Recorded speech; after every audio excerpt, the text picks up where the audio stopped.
nesse cosmos Yanomami, tudo que existe tem uma imagem. Imagem é a parte da pessoa que sai do corpo quando ela sonha. Então, à noite, eles vão para a rede e aí eles dormem. Baisik é a pele, né? E o Beyutuba é essa imagem. E ela sai do corpo e vai viver no Maridaha, que é o tempo do sonho. Não basta sonhar, você precisa compartilhar esse sonho. Mas para compartilhar, você precisa ter um senso de comunidade. O sonhar é um lugar onde essa força do inconsciente ela está autônoma para produzir o seu imaginário, né? Então, são as imagens que vão estar convocadas no sonho para praticar um enlaçamento do sujeito com o mundo, aportando novos horizontes. Que o criar e o sonhar se dá entre a realidade e a experiência subjetiva. Fala pessoal, eu sou Yuri Campos e o episódio que você vai ouvir agora foi gravado ao vivo no dia 24 de outubro no Festival Futuros Possíveis, aqui na Casa Firjan, com a Hannah Limusla, autora da Etnografia dos Sonhos Yanomami, e a psicanalista Hélia Borges. Bora pra conversa.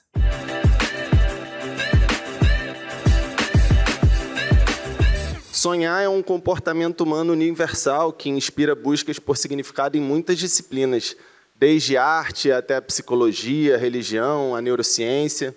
E ainda que a função específica do sonho seja pouco compreendida por nós, tem muita gente que consegue criar com as suas experiências oníricas. Para citar alguns exemplos famosos, a criação da tabela periódica, segundo Mendeleev, o criador da tabela, teria sido visualizada antes nos seus sonhos. Da mesma forma, a música Yesterday, do Paul McCartney, segundo o próprio músico, veio toda no seu sonho, e o diretor de cinema Federico Fellini já afirmou que os sonhos são um elemento central na sua obra, vistos como uma extensão da realidade e fonte de inspiração visual. Isso mostra que o sonho pode ser uma ferramenta importante para desenvolver a criatividade, mas não só. Assim como afirma o neurocientista Siddhartha Ribeiro, referência nos estudos de sono e sonhos no Brasil, os sonhos têm a ver com o nosso bem-estar biopsicológico, é uma forma ancestral de construção de adaptação, de futuro, de alternativas e de possibilidades. No seu livro Sonho Manifesto, que inclusive foi lançado aqui nesse mesmo espaço, ele recorda a importância do sonho coletivo para resgatar a nossa ancestralidade. E aí vale buscar referências como a do povo Yanomami, que tem os sonhos como ponto central da sua cultura. Para eles, aquilo que experimentam sonhando é considerado tão importante quanto as experiências de vida desperta. São formas complementares de estar no mundo e de se relacionar com ele. Essa conversa tem, portanto, o objetivo de desvendar os sonhos como uma ponte para o outro, para si mesmo, como uma forma de reencontrar sentidos. Para conversar sobre isso, está aqui comigo a Hannah Limusla, que é antropóloga, indigenista e professora no curso de licenciatura intercultural do Instituto Insiquiran, de Formação Superior Indígena, da Universidade Federal de Roraima. Trabalha com os Yanomami desde 2008, tendo atuado em ONGs no Brasil e no exterior.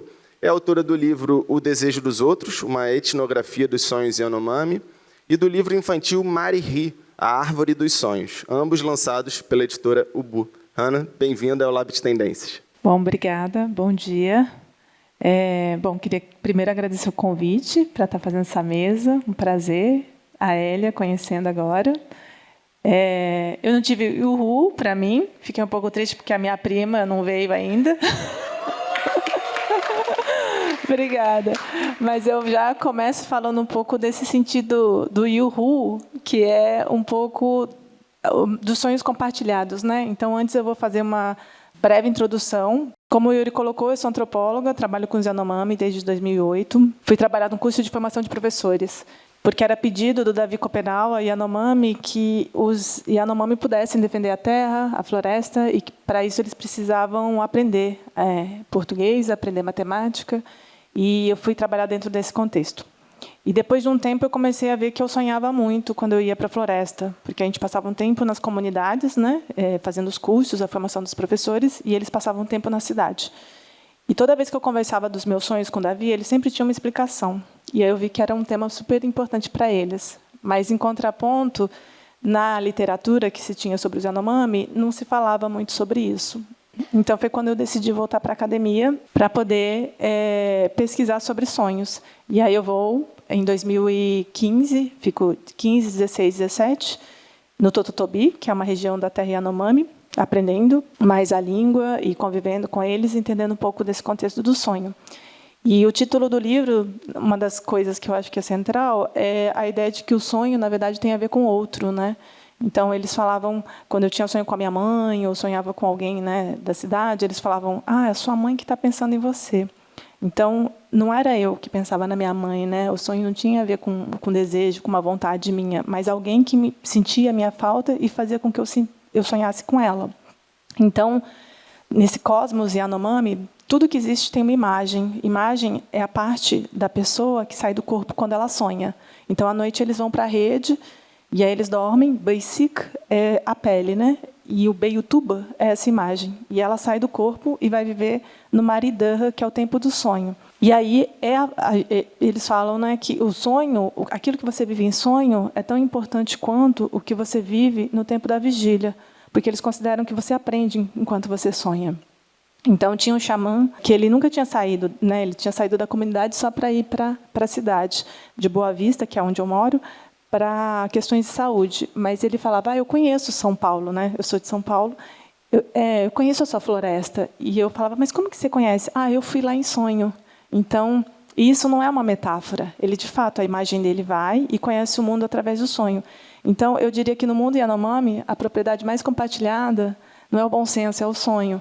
E tudo que existe sonha. Então, e é por isso que eles sonham e sabem que tudo sonha, que eles conseguem ver a floresta e tudo que há para além da floresta. Então, o Davi Kopenawa, que é esse xamã que escreveu um livro também que eu super recomendo, A Queda do Céu, ele fala bastante sobre esse tema de como, ele fala, os brancos não sabem sonhar, porque eles só sonham com as suas coisas, com as suas mercadorias.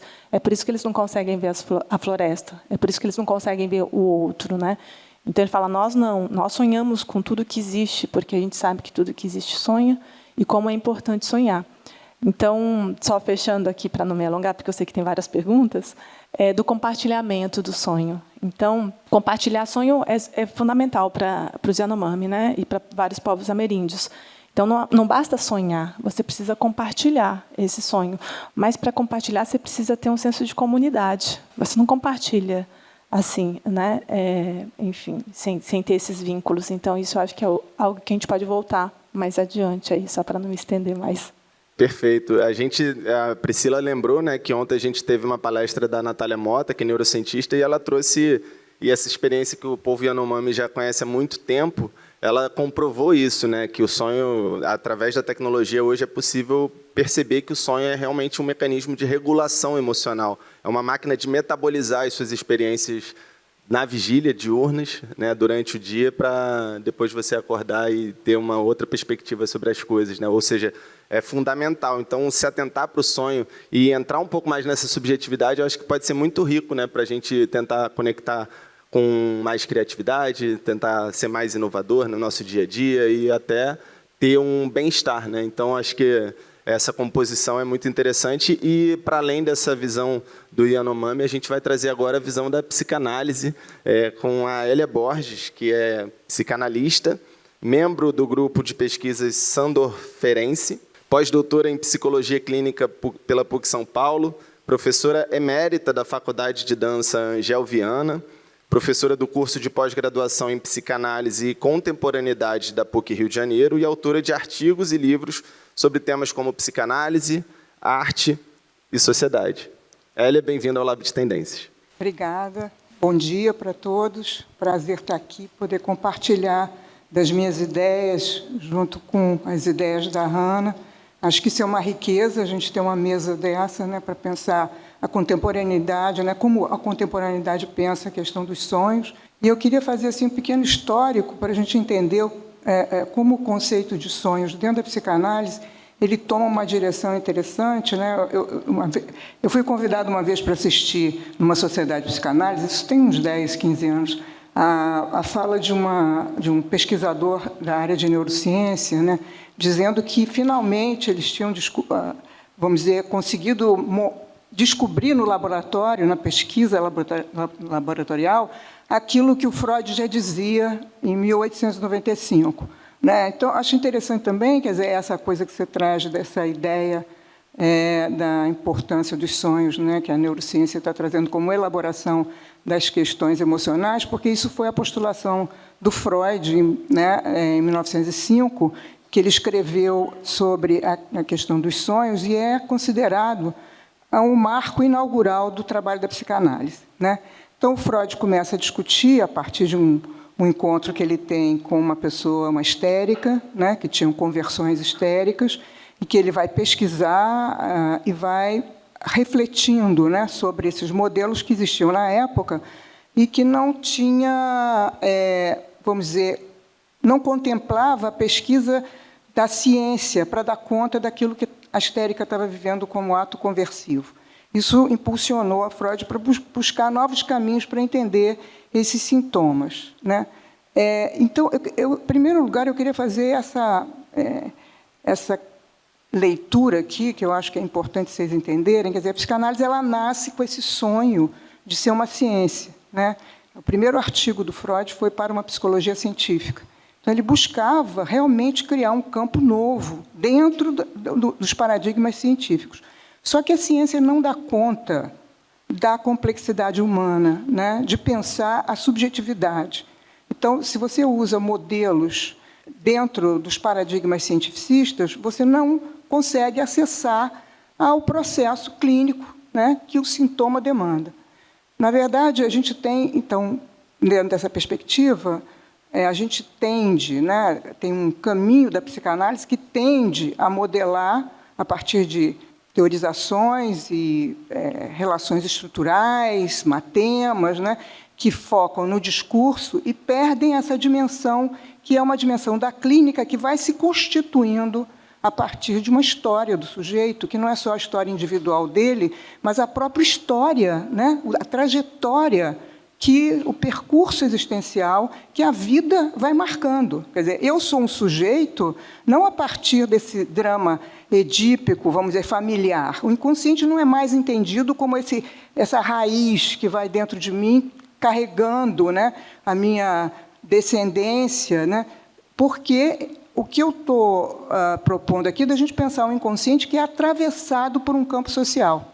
Então, se o inconsciente, né, ele está atravessado por um campo social, e você vai ter pesquisas desde o momento inaugural da psicanálise, né, com o Ferenczi, por exemplo, quando ele propõe o texto Thalassa, que ele vai dizer, nós temos o inconsciente talassal, quer dizer, nós nos formamos, o nosso inconsciente ele está repleto das forças, né, de composição desde o princípio da vida, quer dizer, desde o primeiro elemento que vai, né, produzir micro seres no mar, que vai sair do mar, que vai construir um corpo, né, com pernas, com braços, até se tornar esse ser humano. Tudo isso está no nosso inconsciente. Então, a gente tem que entender que o inconsciente é um cosmos que está para além de qualquer marcação, né, de discussão familiarista. A família é um transmissor da experiência, né, histórica em que o cosmos está circulando. Né? A visão, por exemplo, a cosmogonia dos Yanomami é completamente diferente da cosmogonia do homem branco ocidental moderno, mas é uma cosmogonia, não deixa de ser uma cosmogonia. Então, a gente pensar o inconsciente como alguma coisa que está articulado, né, só nesse drama familiar, nunca a gente vai conseguir entender o sonho a partir de uma lógica que está sendo muito vista hoje em dia por várias são influências de pensamento da neurociência, dos estudos antropológicos, né, que contemplam o entendimento que vai sendo vivido na clínica. Por exemplo, você vai ter o Winnicott, que é um pesquisador. Eu não quero me alongar muito, né, só vou, porque dar essa introdução para vocês de de onde é que eu estou falando. Quer dizer, eu estou falando já de uma leitura dos sonhos a partir dos achados contemporâneos. Né?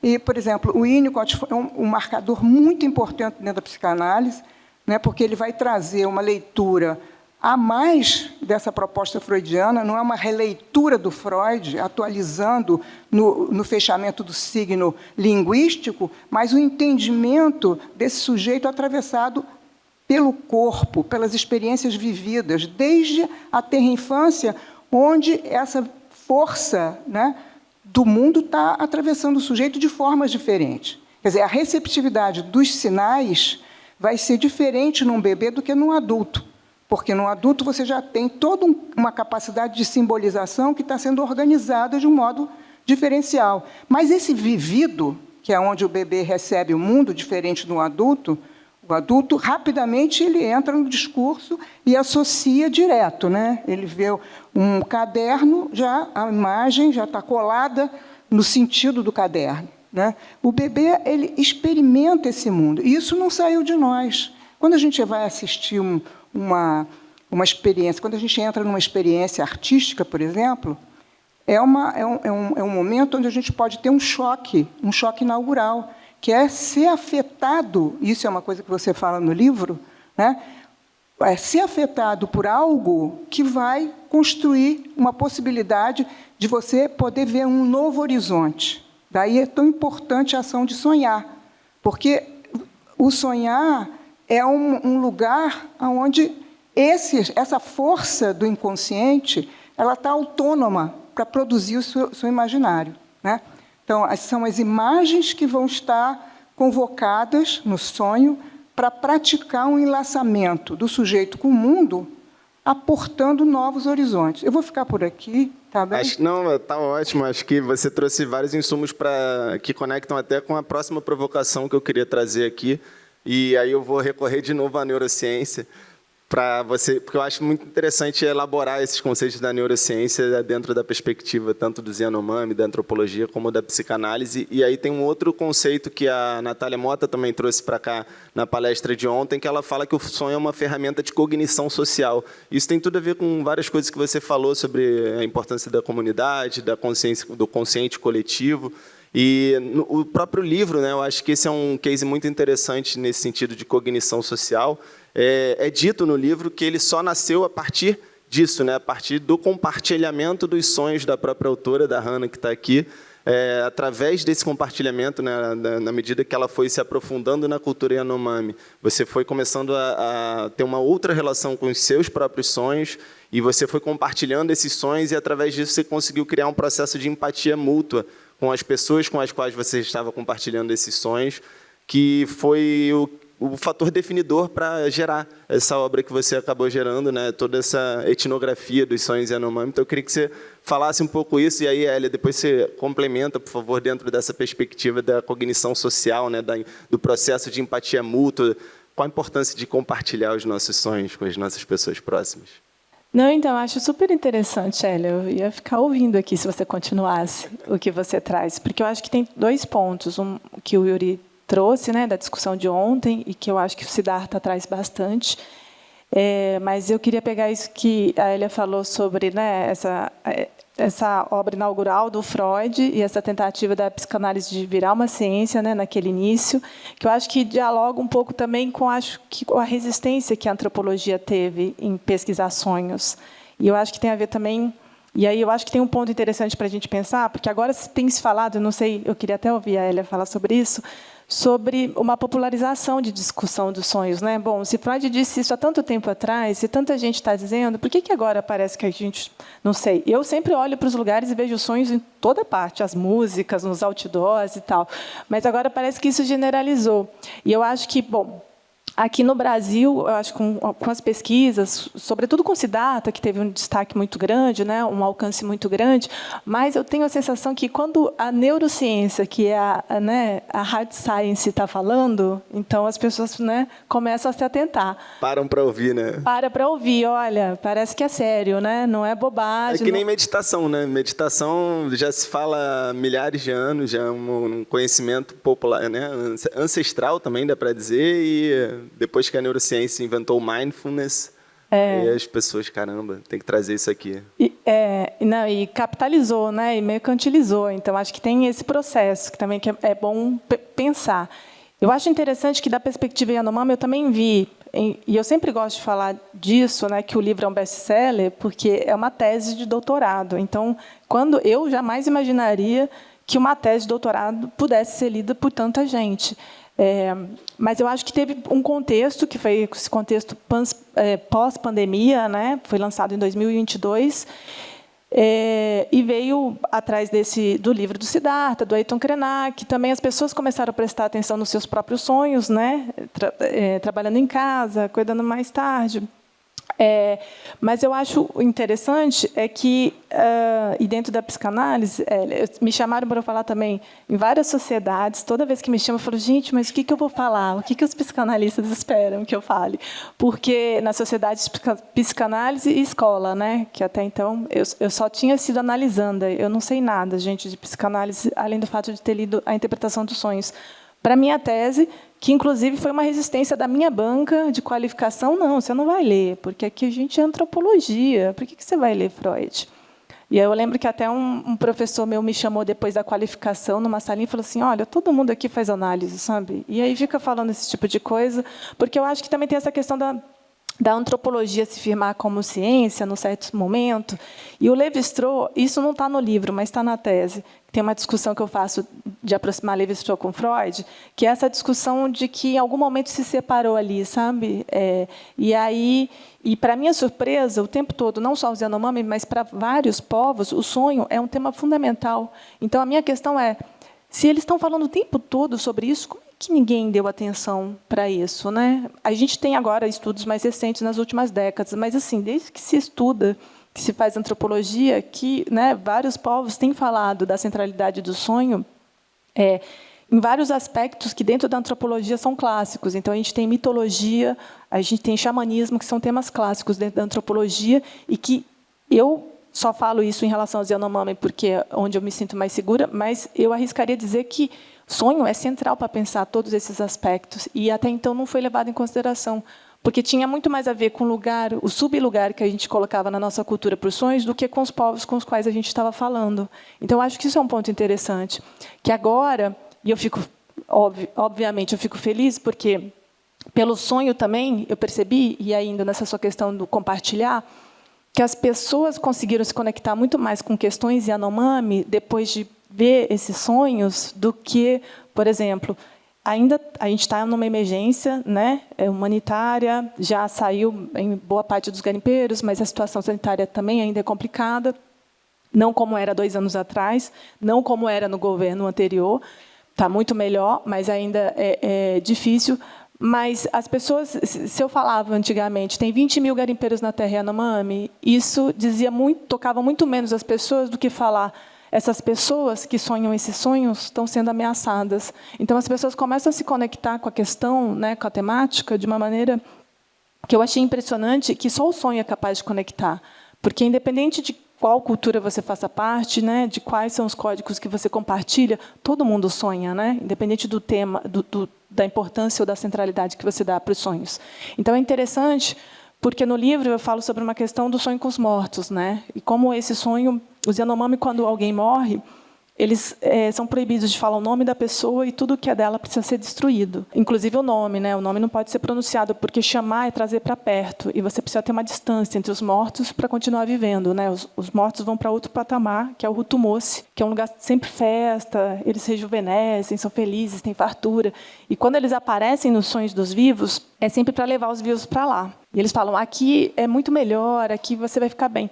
E como a gente sabe, os mortos têm sempre razão, porque eles já foram vivos. Então, eles já tiveram nesse patamar e falam, aqui não é bom, o bom é lá. E aí a pessoa acorda, Birri Brown, né, que é com saudade, com pensamento nostálgico, com a vontade de ir para o outro lado. Só que se ela não combate, e aí tem uma passagem do livro que eu falo, né, que se tem uma coisa que os mortos ensinam bem, é que saudade é a coisa que mata. Então, de que se ele não combate esse sonho, ele acaba ficando doente e acaba passando para o lado dos mortos. Então, tem vários, que é outro aspecto do sonho como resistência, né? Ele sabe que o morto quer, mas ele vai lá e se segura.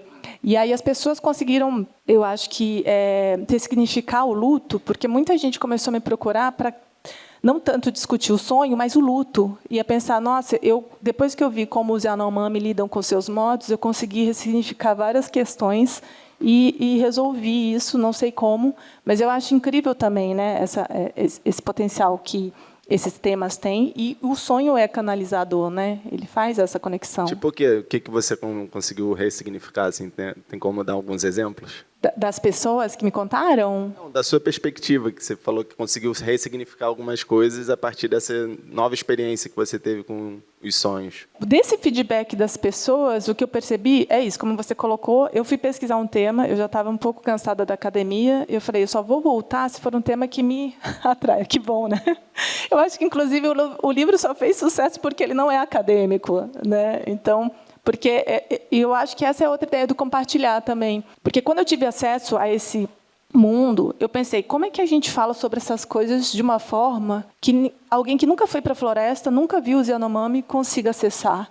Então, eu tinha uma preocupação com a forma, né? Então, a tese é minúscula, que é quase o tamanho do livro. Eu achei que eu ia ser reprovada, mas as pessoas acessam. E eu pensava, como que eu não sabia, eu não me imaginava que ia virar um livro, né? Mas eu pensava, como que qualquer pessoa que possa pegar isso aqui, possa entender minimamente. E aí hoje eu vejo, tipo, é dado nas escolas, tem amigos que falam, minha avó está lendo, né? Então, isso eu acho que é justamente porque não tem esse viés acadêmico. Mas como eu ressignifiquei, eu percebi, mas isso é o pós-livro. E com toda essa procura, né? O livro está sendo traduzido. Tem esse projeto do livro infantil, que é para falar sobre sonhos nas escolas também, sobre povos indígenas. Mas eu percebo que sonho é uma chave que eu consigo fazer muitas coisas, sabe? Então, eu consigo chamar muito mais atenção para vários outros temas a partir dos sonhos, porque as pessoas se identificam.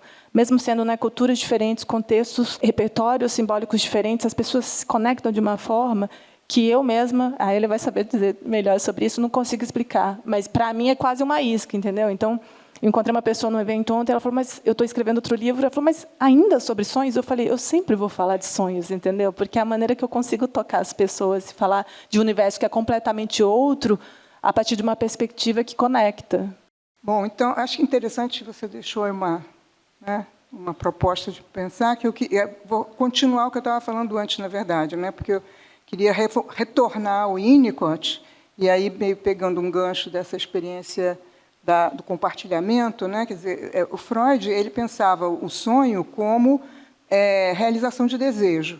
Então, a escuta dele era pensar, né, as conversões, porque todo o trabalho do Freud, se a gente for criar uma linha, traça, né, a experiência de conversão em todos os níveis. Então, do sujeito, da prática de vida, do sintoma, né? E nos sonhos ele pensava na função dos sonhos como, né, um lugar onde você tinha que criar conexões no inconsciente para disfarçar esse desejo proibido, para que ele pudesse descarregar no sonho a energia que estaria contida, né? Porque a ideia assim, bem tudo superficial, aqui é assim, né? Estou falando o básico e o superficial. A ideia é que o reprimido é aquilo que você tem um encontro com algo que entra no registro da interdição, da censura.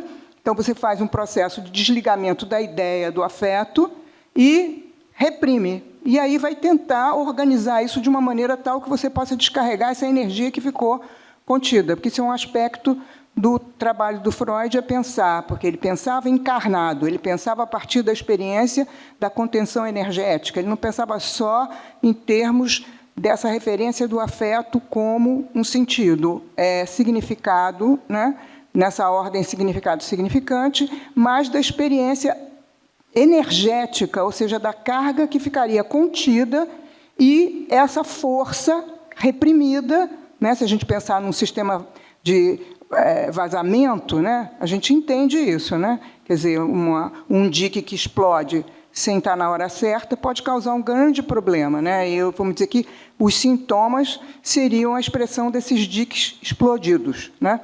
Então, na verdade, tem que encontrar novos canais para desaguar essa energia que ficou contida. E o sonho seria um deles, né? E ele propõe outros aí, mas agora interessa a gente pensar no sonho.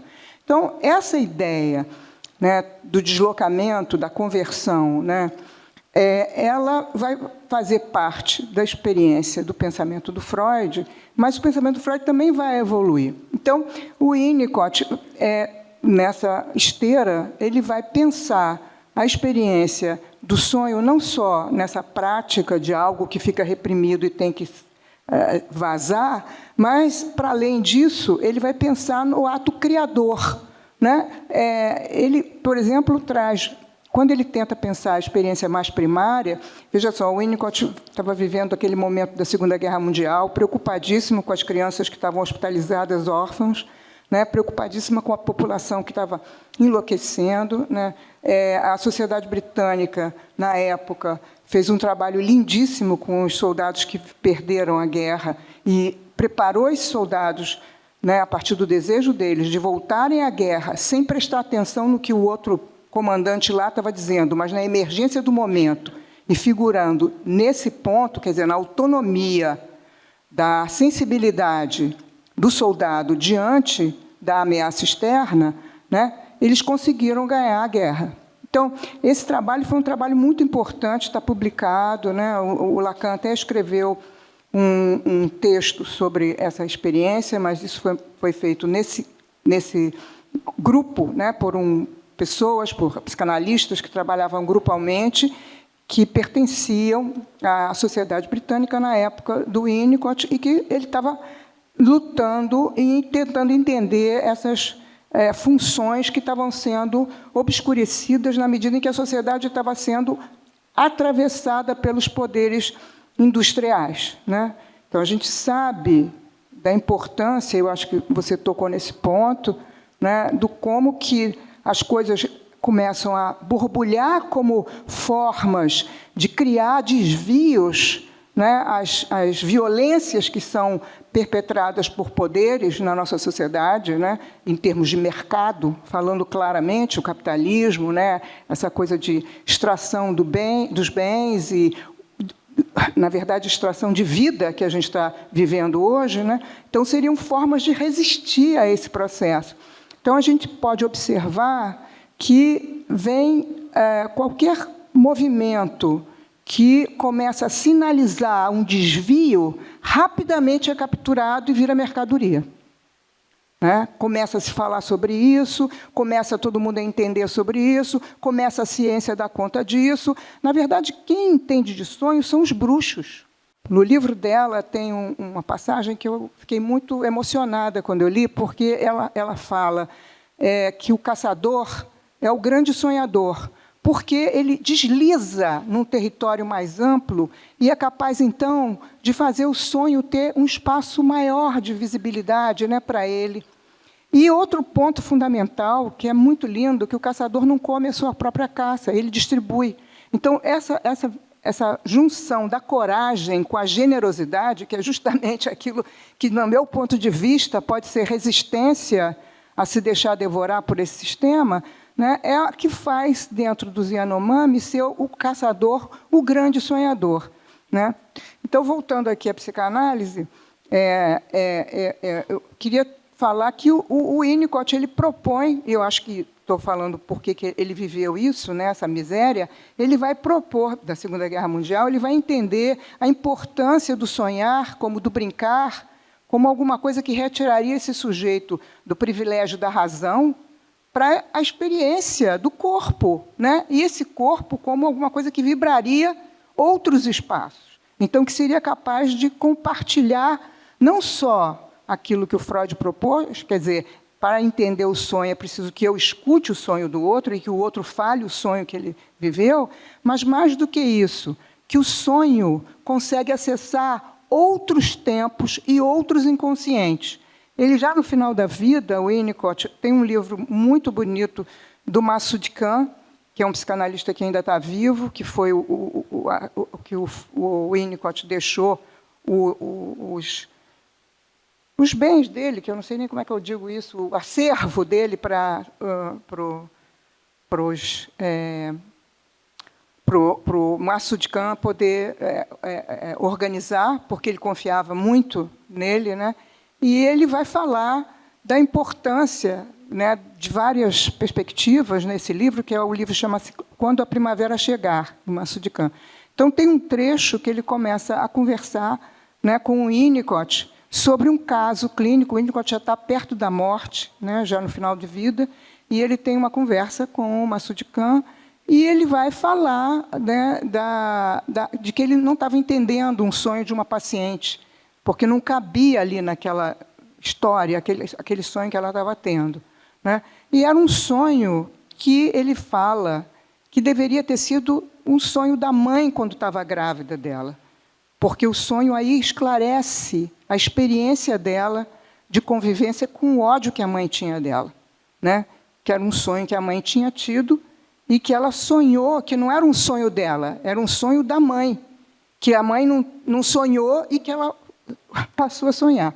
Então, eu achei muito curioso, né, essa coisa do compartilhamento. Não só a importância que ele traz, né, de você poder compartilhar os sonhos, na medida em que você pode, de alguma forma, encontrar sentidos para ele, mas também essa condição de trajetória entre o espaço psíquico do outro, né, nesse campo, que, aliás, é uma proposta dele também, pensar que o criar e o sonhar se dá entre a realidade e a experiência subjetiva, né? Quer dizer, é esse espaço transicional que ele vai chamar. É algo, né, que a criança vai fazer desde pequenininho, quando ele começa a poder perder esses primeiros seres de cuidado, né? Ele vai falar de um processo de transicionalidade, que é poder começar a construir o seu objeto interno de amparo, né?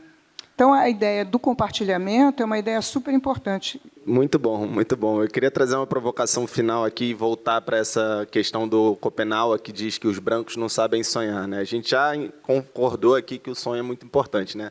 Fonte de inspiração, ferramenta de criatividade, cognição social, regulação emocional, uma fonte de autoconhecimento, que eu acho que é um tema que a gente não explorou tanto, mas que eu acho que também tem muito a ser explorado, conexão com o outro, enfim.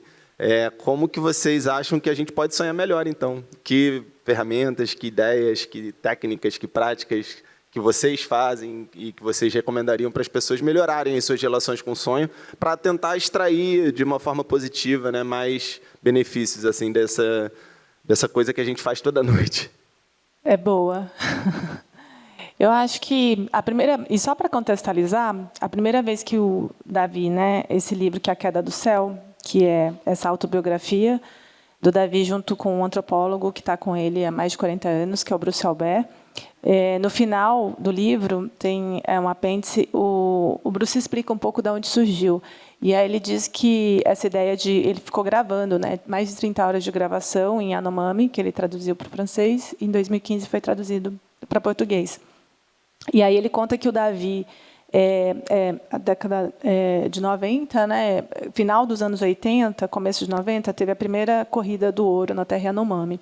Então, e não havia ainda a demarcação da terra. O Davi começa a tentar, né, ele vai até Brasília, conversa com o Sarney na época, mas, enfim, não tem resultado. E aí, quando ele está na casa de uma antropóloga, Alcida Rita Ramos, ele vê um Globo Repórter que fala sobre a corrida do ouro e ele vê a devastação. Então, é a primeira vez que ele consegue ver a floresta sendo destruída, né? Porque ele não tinha aquela visão do todo. E a frase que ele solta é essa, tipo, os brancos não sabem sonhar. É por isso que eles estão destruindo a floresta. Então, a partir disso, essa antropóloga envia essas gravações, manda essa mensagem para o Bruce e começa uma série de gravações, né? E aí o Davi vai sair. Eu estou falando isso, inclusive, porque a Terra Yanomami foi demarcada em 92, durante o Rio 92, né? Eco 92, porque a gente está na COP 30. Então, dos grandes feitos da Eco 92 é a demarcação da Terra Yanomami. Então, o Davi fala sobre isso, que os brancos não sabem sonhar, e aí ele fala isso várias vezes no livro. Mas isso não quer dizer que os Yanomami são melhores do que os brancos, porque os brancos não sabem sonhar. Mesmo porque, e aí tem um ponto que eu acho que é interessante no que a Elia colocou, porque o sonho, se ao mesmo tempo todo mundo sonha, é uma técnica que precisa ser desenvolvida. Então, ele acredita que os brancos podem sonhar. Inclusive, esse livro que ele escreve, ele fala, bom, para essa geração talvez não sirva muito, mas para os filhos desses que virão, talvez eles consigam ler essas palavras e ver algum sentido com o que os pais deles fizeram com o planeta, com a floresta, com a terra-floresta. Eu acho que esse aspecto é interessante porque, como a Elia falou também, o sonho ele é compartilhado, mas para compartilhar você precisa aprender a boa palavra, né? Aprender a ser um Yanomami de verdade, que é ser generoso. Então, falar bem as palavras é também ser generoso com as palavras, é compartilhar aquilo que você sabe de uma maneira que as pessoas possam acessar. Então, não comer a própria carne é um requisito fundamental para que você seja um bom caçador, porque a própria caça, quando ela sente o cheiro do caçador que come a própria caça, ela diz, não, esse aí eu não vou, e foge. E eles viram, em Yanomami é Sira, mas é o famoso Panema, né? Então, porque você tem que compartilhar, porque você vive em comunidade. E aí eu retomo o Davi também, mais uma vez, porque quando ele começa a fazer essa campanha internacional pela demarcação da terra Yanomami, ele vai para vários países, e ele fala que uma das angústias maiores é que quando ele acordava no hotel e ele tinha um sonho e não tinha para quem contar. Então, eu acho que, como é possível compartilhar esse sonho? Eu acho que esse senso de comunidade, e, mais uma vez, os sonhos eles não estão aí pelo mundo, né? Eles estão nas pessoas e as pessoas fazem parte, né? Têm suas relações. Porque o que, às vezes, me incomoda é que, às vezes, as pessoas, como popularizou muito o livro e tal, então, várias vezes também me chamam para falar do tipo, vamos, então, compartilhar nossos sonhos, vamos fazer uma ciranda, vamos fazer um incenso. Sonho, essas coisas. Como se fosse uma técnica, como se fosse uma coisa mindfulness, né? Sabe? Do tipo, vamos aqui dar as mãos, acende um incenso, como se, né? Vamos evocar os chapiri, que são os espíritos auxiliares, como se fosse possível, né? E você descontextualiza ou você mercantiliza, né? Não fazem isso, não é que fazem workshop disso, mas chamam para compartilhar. E eu fiz semana passada uma mesa com a Ailton Krenak, lá em São Paulo, e a gente conversou sobre isso, que ele fala, pois é justamente, os sonhos eles são compartilhados em comunidade. Então, antes da gente falar dos nossos sonhos, a gente precisa criar essa comunidade, né? A gente precisa ter esse senso de partilha. Quer dizer, o sonho ser compartilhado é uma consequência dessa relação que precisa existir antes.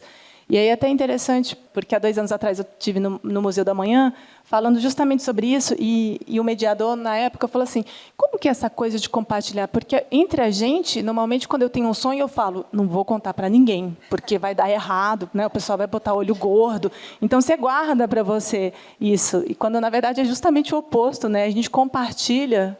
Quando os Yanomami têm um sonho, eles vão para o meio da casa, porque diz respeito a todos. Quando você sonha com um inimigo, ou você sonha com alguma coisa, aquilo só faz sentido porque é compartilhado. Não faz sentido você sonhar e guardar para você. Então, teve o caso, por exemplo, do filho da Fátima, que, quando você sonha com cobra, você não sai de casa, né? Isso é um problema também, porque, quando os caçadores estão com preguiça, eles dizem, eu sonhei com cobra. Então, é uma briga com as mulheres, que as mulheres falam, não é, você não quer caçar. E é uma disputa. E a Fátima perdeu um filho com picada de cobra. E eu consegui falar sobre isso com ela, porque já fazia muito tempo, né? E eu perguntei para ela, mas e seu filho? Ele não sonhou com cobra? Ela falou, não, ele sonhou. Mas, como ele era criança, ele não sabia falar ainda direito sobre o sonho. Então, por isso que ele saiu. E a gente... então, nesse sentido do sonho como técnica também, sobre a importância de falar, né? Porque falar é isso. Você tem essa possibilidade desse sonho, de você entender o que ele significa e dele fazer sentido para outras pessoas, né? Ele afeta todo mundo, e não só quem sonha. Depois que eu li seu livro, eu mudei muito a minha relação com o sonho. E aí teve outro dia que eu sonhei que minha mãe tinha sido atropelada, bate na madeira. Nossa, eu fiquei desesperado. Eu liguei para ela, falei, mãe, pelo amor de Deus, cuidado, atravessar o dia inteiro. Aí ela tomou cuidado, tá bem, graças a Deus.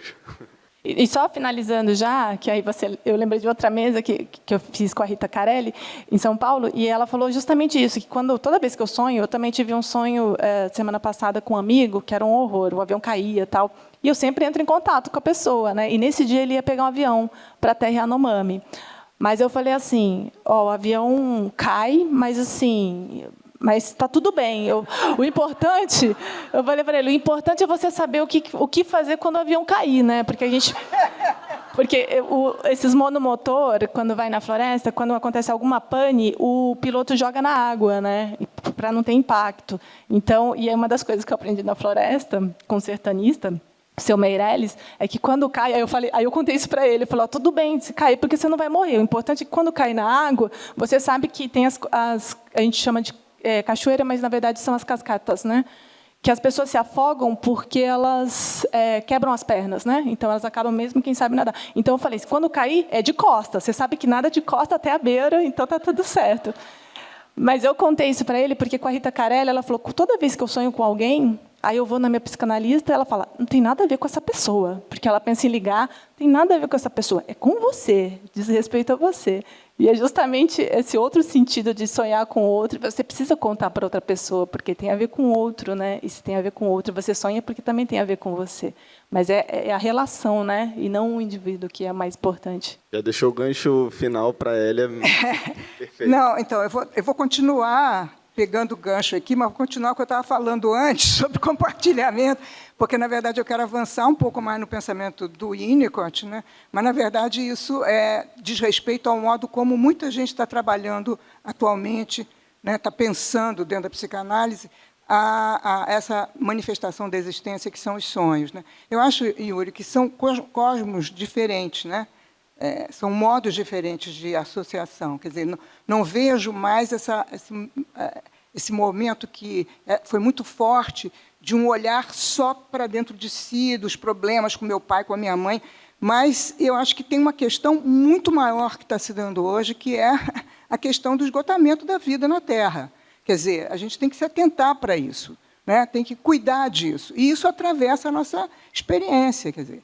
Então, o que eu encontro nesse pensamento, quando ele fala desse sonho que ela sonhou com o sonho que a mãe não tinha sonhado, é justamente essa capacidade de acessar, né, um campo muito mais extenso do que seria aquilo que a psicanálise, não é, construiu como essa ideia do sonho como realização de desejo, né? Claro que com todas as discussões, porque a psicanálise vive nesse processo de se fazer o tempo inteiro, mas de entender que os nossos sonhos são nossos na medida em que eu estou mergulhado num ambiente. Então, por isso eu estou insistindo muito, né, do entendimento do inconsciente, não mais como alguma coisa interiorizada, mas como uma máquina de produção. É uma máquina de produção, né, onde entram signos que não estão semiotizados, entram experiências, entram vivências, né? Vivências do outro, captações. Isso é muito comum, né? Duas pessoas que vivem juntos, uma pessoa pensa em alguma coisa, a outra fala o que a pessoa estava pensando. O que é isso? Isso é um nível de captação dessa experiência que se dá em outro lugar que não é o lugar que a gente está acostumado dentro dessa lógica linear, racional.